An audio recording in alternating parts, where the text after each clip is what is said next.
अस्सलाम वालेकुम स्टूडेंट्स, उम्मीद है आप सब खैरियत से होंगे। आप देख रहे हैं सर ज़ीशांस एकेडमी और आज का जो हमारा टॉपिक है वो है ब्रांचेज ऑफ बायोलॉजी कि बायोलॉजीज़ की कितनी ब्रांचेज है। बेटा कल प्रीवियस लेक्चर में हमने पढ़ा था कि बायोलॉजी की एक डिविजन्स होती हैं और एक ब्रांच होती है। बेटा डिविजन्स कौन सी हैं? Zoology, botany and microbiology. लेकिन ब्रांचेस क्या हैं वो आज हम पढ़ेंगे। तो हमारे पास पहली ब्रांच है वो है मॉर्फोलॉजी। बेटा मॉर्फोलॉजी टू वर्ड्स पर मुश्तमिल होता है, एक होता है फॉर्म और एक होता है टू स्टडी। मॉर्फो का मतलब फॉर्म होता है। डेफिनेशन क्या है? The study of external form and structure of organisms, कि किसी भी ऑर्गेनिजम्स के जो एक्सटर्नल स्ट्रक्चर होगा उसके बारे में स्टडी किस में आएगी? मॉर्फोलॉजी। फॉर एग्जांपल आप ह्यूमन बींग्स की बात करें तो उनके एक्सटर्नल पर क्या होती है? स्किन होती है। क्या होती है? स्किन। और उसके ऊपर क्या होते हैं? बारी बारी हेयर्स होते हैं। तो इसकी स्टडी हमारे पास किस में आएगी? मॉर्फोलॉजी। फॉर एग्जाम्पल एक और एग्जाम्पल है कि टर्टल आ गया आपके पास, ठीक है बेटा। टर्टल कि आपने देखा होगा बाहर एक स्कल होती है। क्या होती है? स्कल, जिसमें वो मुश्किल के वक्त में खुद को छुपा लेता है। तो वो जो सख्त स्कल होती है वो क्या उसका एक्सटर्नल ही है? क्या है? एक्सटर्नल हिस्सा है, एक्सटर्नल पार्ट है। तो उसके लिए उसकी स्टडी किस में आएगी? मॉर्फोलॉजी में आएगी। सेकेंड जो हमारे पास ब्रांच है वो है बेटा एनाटॉमी। एनाटॉमी की डेफिनेशन क्या है? The study of internal parts of a body of living organisms by cutting them open। बेटा बेसिकली एनाटॉमी मुश्तमिल ही दो वर्ड्स पर करती है, एना और टॉमी। एना का मतलब होता है पार्ट और टॉमी का मतलब होता है कटिंग। यानी एक ऐसी ब्रांच है बायोलॉजी में जिसमें हम इंटरनली किसी भी लिविंग ऑर्गेनिजम्स को इंटरनली स्टडी कर रहे हैं, लेकिन शर्त क्या है? बाय कटिंग देम ओपन, यानी उनको काट कर उनको ओपन कर कर हम अंदरूनी तौर पर उनके किसी भी ऑर्गन को या किसी भी चीज को क्या करें? स्टडी करें। वो हमारे पास किस में आता है बेटा? एनाटॉमी में। थर्ड जो हमारे पास ब्रांच है वो है बेटा सेल बायोलॉजी। अब सेल बायोलॉजी क्या है? The study of cell and its organelles. बेटा नॉर्मली आप सबको पता है कि लाइफ किस पर मुश्तमिल है? सेल पर मुश्तमिल है। सेल क्या होता है कि सेंटर में उसके न्यूक्लियस होता है, आउटर पे उसकी सेल मेम्ब्रेन होती है और सेंटर में उसके कुछ कंपोनेंट्स होते हैं जैसे जोल्जाई बॉडीज, माइटोकॉन्ड्रिया, राइबोसोम्स और एटसेट्रा। तो इस पूरे की स्टडी के सेल के न्यूक्लियस की, उसके राइबोसोम्स की, उसके ऑर्गेनिल्स, उसके कंपार्टमेंट्स की और उसके मेम्ब्रेन की, इन सब चीज़ों की स्टडी, सेल की पूरी स्टडी हमारे पास किस में आएगी? सेल बायोलॉजी में। क्लियर है बेटा?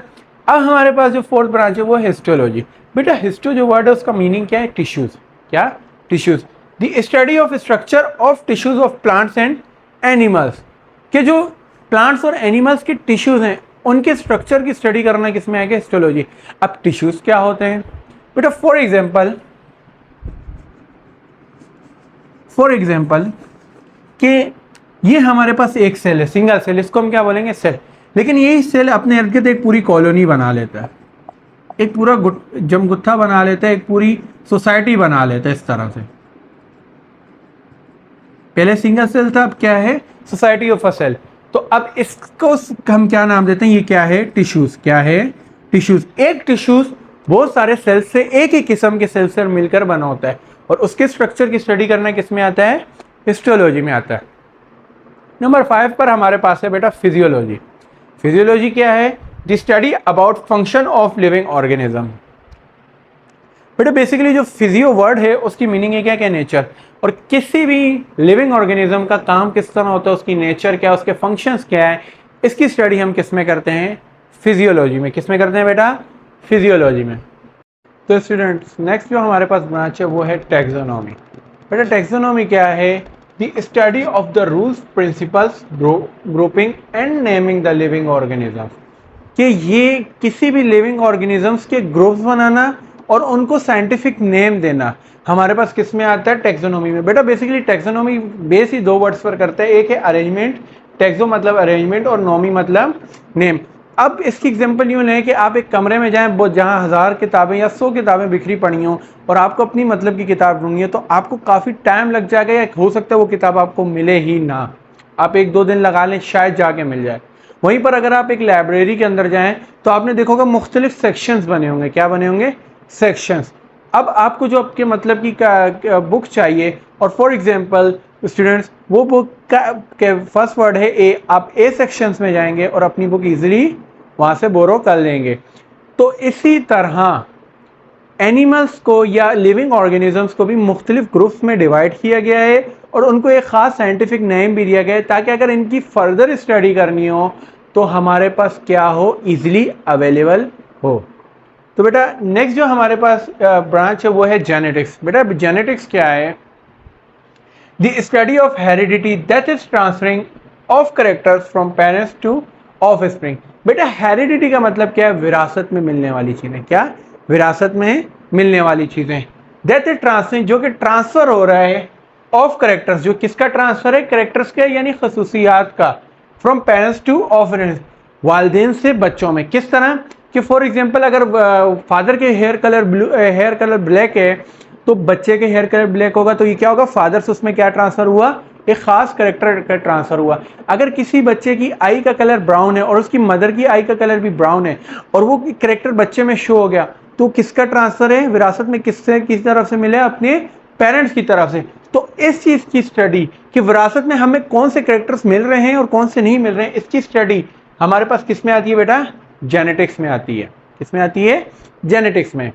नेक्स्ट जो हमारे पास ब्रांच है वो है बेटा डेवलपमेंटल बायोलॉजी, या इसका एम्ब्रियोनल बायोलॉजी भी कहते हैं। ये क्या है? The study of formation and development of embryo. Simple one line की डेफिनेशन है कि एम्ब्रियो का बनना और उसका बड़ा होना हमारे पास क्या कहलाता है? Developmental biology. यहां तक तो क्लियर है।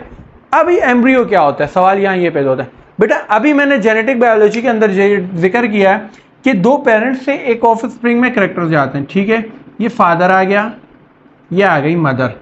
इससे क्या बनता है? जो फर्स्ट स्टेज होता है वो होता है एक सिंगल सेल। क्या होता है? एक सिंगल सेल। उसको हम नाम देते हैं ज़ायगोट का। क्या नाम देते हैं? ज़ायगोट का।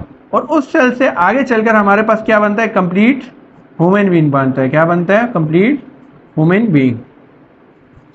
अब बेटा ये ज़ायगोट सिंगल सेल है, ज़ायगोट कहेंगे। जिससे ये डबल होगा ये बन जाता है क्या? एम्ब्रियो। और ये जो पूरा पीरियड है ये टोटल कितने टाइम का होता है? 9 मंथ्स का। कितने टाइम का? 9 मंथ्स का। कि ज़ायगोट बनने से लेकर बर्थ होने तक। क्या? ज़ायगोट बनने से लेकर बर्थ होने तक हमारे पास जो 9 मंथ का इस पीरियड होता है, उस पीरियड में जो हमारे पास शेप या बॉडी होती है उसको हम क्या कहते हैं? एम्ब्रियो। और इस एम्ब्रियो के स्ट्रक्चर और फॉर्मेशन की स्टडी करना हमारे पास किस में आता है बेटा? डेवलपमेंटल बायोलॉजी के अंदर आता है। तो बेटा नेक्स्ट जो हमारे पास ब्रांच है वो है एनवायरमेंटल बायोलॉजी। एनवायरमेंटल बायोलॉजी क्या है? The study of relationship between living and non living factors of environment. कि एक एनवायरनमेंट के लिविंग और नॉन लिविंग फैक्टर्स की क्या करना है? स्टडी करना। आगे सुनिए। And there effects on each other, और उनका एक दूसरे के ऊपर क्या इफेक्ट है। ये नहीं कि सिर्फ लिविंग और नॉन लिविंग पढ़ना, नहीं, उनका किसी नॉन लिविंग का लिविंग के ऊपर क्या इफेक्ट होगा और किसी लिविंग का नॉन लिविंग फैक्टर के ऊपर या किसी नॉन लिविंग बॉडी के ऊपर क्या इफेक्ट होगा। इन दोनों की स्टडी हमारे पास किस में आती है बेटा? एनवायरमेंटल बायोलॉजी के अंदर आती है। तो स्टूडेंट्स नेक्स्ट जो हमारे पास ब्रांच है वो है पैलियोंटोलॉजी। बेटा पैलियोंटोलॉजी क्या है? The study of remote past organic life with the help of fossils. With the help of fossils. बेटा पहले तो ये समझेंगे फॉसिल्स क्या है। बेटा फॉसिल्स कहते हैं बाकियात को। किसको? बाकियात को। और remote past organic life. Remote past organic life क्या है? कि जो पुरानी ऑर्गेनिक लाइफ थी, या पहले हमसे हज़ारों साल या 100 साल पुराने जो जानदार गुजर गए हैं उनकी स्टडी करना, या हज़ारों लाखों साल पहले जो जानदार गुजर गए हैं उनकी स्टडी करना with the help of fossils. उनकी बाकियात की मदद से। किसकी मदद से? उनकी बाकियात की मदद से। ये हमारे पास क्या कहलाती है? पैलियोंटोलॉजी। फॉर एग्जांपल हमसे कहा यह जाता है कि हज़ारों साल पहले डायनासोर्स थे, तो उनका कैसे पता लगा साइंटिस्ट को? कि बेटा उन्होंने उनके बाकियात को हासिल किया और उनकी ऑर्गेनिक लाइफ को क्या किया? स्टडी किया। क्या किया? स्टडी किया। तो ये चीज़ हमारे पास किस में आती है? पैलियोंटोलॉजी में आती है। नेक्स्ट जो हमारे पास ब्रांच है बेटा वो है बायोटेक्नोलॉजी। बेटा बायोटेक्नोलॉजी क्या है? Biotechnology the study about techniques for manipulating of gene to bring the change in structure and location of gene to achieve desirable characteristics. बेटा बायोटेक्नोलॉजी एक ऐसी टेक्निक है, ऐसी बायो की ब्रांच है कि जिसके अंदर हम पेरेंट्स से ऑफ स्प्रिंग में जो जीन ट्रांसफ़र होता है, जो क्रोमोसोम्स ट्रांसफ़र होते हैं, उस पर लगे हुए कैरेक्टरिस्टिक्स को क्या करें? चेंज करें। क्यों? ताकि हमारे पास हमारे मतलब का क्या है? कैरेक्टरिस्टिक्स, या हमारी मतलब की खसूसियात आने वाले बच्चे में क्या हो? हमें हासिल हो। फॉर एग्जाम्पल मेरे पास ये क्रोमोसोम है, यहाँ हेयर का जीन लगा है, क्या लगा हुआ है, हेयर का जीन, और क्या लगा हुआ है कि भाई ये हेयर कलर क्या होगा, ब्लैक, क्या होगा, ब्लैक। मैं क्या करता हूँ कि इसको निकाल देता हूँ और इसकी जगह एक और नया जीन लगा देता हूँ, मैनिपुलेट कर देता हूँ, चेंज कर देता हूँ। तो अब ये मेरे पास क्या बना कि ये एक नया क्रोमोसोम्स का ये जो करेक्टर ये क्या हो गया, चेंज हो गया, मैनिपुलेट हो गया। और अब इसका जो कलर है कि ये भाई अब हेयर का कलर क्या होगा, ब्राउन, क्योंकि क्या था, मुझे चाहिए था। तो इस तरह के अपने मनपसंद कैरेक्टरिस्टिक्स हासिल करने के लिए जीन्स के अंदर क्या जाए, मैनिपुलेशन की जाए या उनको चेंज किया जाए, उनके ऊपर लगे हुए कैरेक्टरिस्टिक्स को चेंज किया जाए। तो ये हमारे पास किस बायोलॉजी की ब्रांच में आता है, बायोटेक्नोलॉजी के अंदर। तो स्टूडेंट्स नेक्स्ट जो हमारे पास ब्रांच है वो है पैरासिटोलॉजी। बेटा पैरासिटोलॉजी क्या है, the study of parasites, parasites के बारे में स्टडी करना। बेटा अब यहाँ सवाल ये बनता है कि स्टूडेंट्स हमारे पास पैरासाइट्स होते क्या हैं। तो स्टूडेंट्स पैरासाइट्स ऐसे लिविंग ऑर्गेनिजम्स होते हैं जो किसी और लिविंग ऑर्गेनिजम्स के ऊपर या अंदर रहकर उनसे फ़ायदा हासिल करें, क्या हासिल करें, फ़ायदा हासिल करें, और बदले में उनको क्या पहुँचाएं, कोई हार्मफुल इफेक्ट पहुँचाएं। फॉर एग्जांपल आप मॉस्किटो यानी मच्छर की बात ले लो, तो मॉस्किटो क्या करता है, हमारी बॉडी के ऊपर आता है, हमारी बॉडी से ब्लड लेके जाता है, लेकिन बदले में हमें बहुत सारी वायरसेस एंड बैक्टीरियाज दे जाता है, जिसके नतीजे में हमें बहुत सारी डिजीज़ का क्या करना पड़ता है, सामना करना पड़ता है। तो इन पैरासाइट्स की स्टडी हमारे पास किस ब्रांच में आती है, बायोलॉजी की, पैरासिटोलॉजी।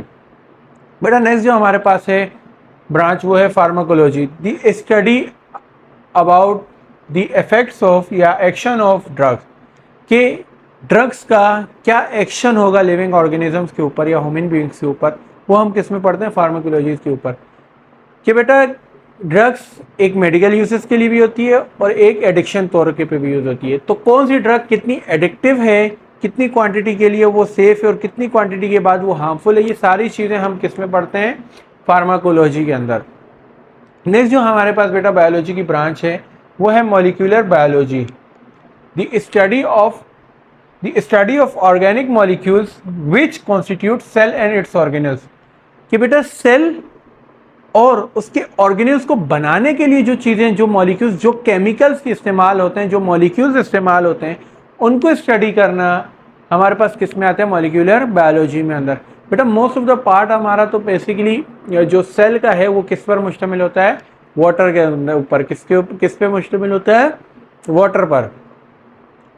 तो बेटा लास्ट जो हमारे पास ब्रांच है वो है सोशियोबायोलॉजी।